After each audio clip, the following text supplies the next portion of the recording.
everybody, it's R60 back with another one for y'all. Today we will be discussing my final video on this topic: is ray tracing worth it in War Thunder as it stands? As always, I am working towards my Gaijin partnership goal, so if you enjoy, help me out by subscribing, or even just check out my other videos. Anyways, onto this video. Generally speaking, when somebody hears the word ray tracing in today's age, we think of pretty graphics with amazing recreated sun rays through every tiny hole in walls and roof of buildings. Immediately, everybody starts flocking to videos showcasing the ray tracing, trying to see this amazing overhaul to the game's graphics. However, from my experience, it may not be worth the performance loss. Here's why. The problem with ray tracing, judging from how it was shown in the dev server, is that it requires DLSS to run well, even on a higher end computer. Here's me attempting to run max graphics with max ray tracing without DLSS.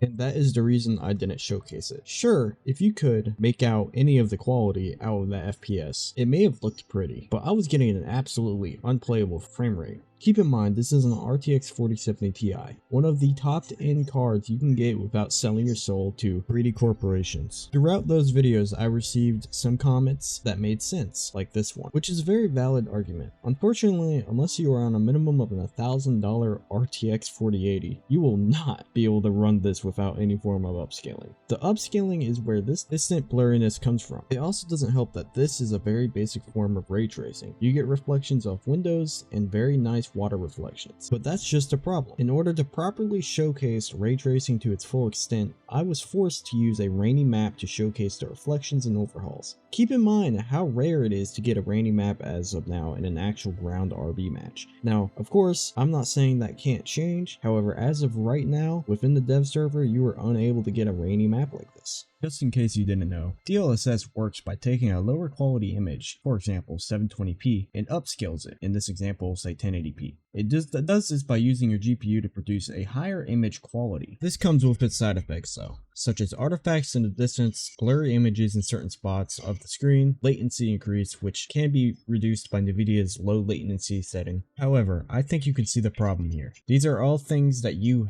have to do with a lower end card to enjoy ray tracing in War Thunder to its full extent. On a gameplay aspect, some of these downsides can cause you to die. This isn't as important in the air as it's mostly the same when you're up close, but when it comes to ground RB where quick second shots mean the difference between surviving and ending up back in the hangar. To put it simply, if you're not running a top-end GPU, chances are you will not be able to run ray tracing at any high setting without using some form of upscaling. And using upscaling can lead to the issues I have listed previously. If you're on a lower end card, you may be able to get away with low setting ray tracing with no DLSS or DLAA. It's all up to what you as a person are okay with sacrificing in performance on your system. Keep in mind, you can still enjoy all of Gaijin's graphical overhauls, minus the ray tracing. The only thing the ray tracing adds is the reflections. That being said, ray tracing is absolutely not needed to still have a pleasant and good looking game experience. If you have the computer to run it, absolutely run it. It looks extremely good, but do not be sad if you cannot run it at max ray tracing with these graphics. I hope you guys enjoyed. If you did, please ensure you hit that subscribe button and leave a like. Maybe even comment your opinion down below. I always do my best to respond to your comments as quick as possible. If you'd like to join my War Thunder Squadron Discord with over 480 members active who play War Thunder and all sorts of other games,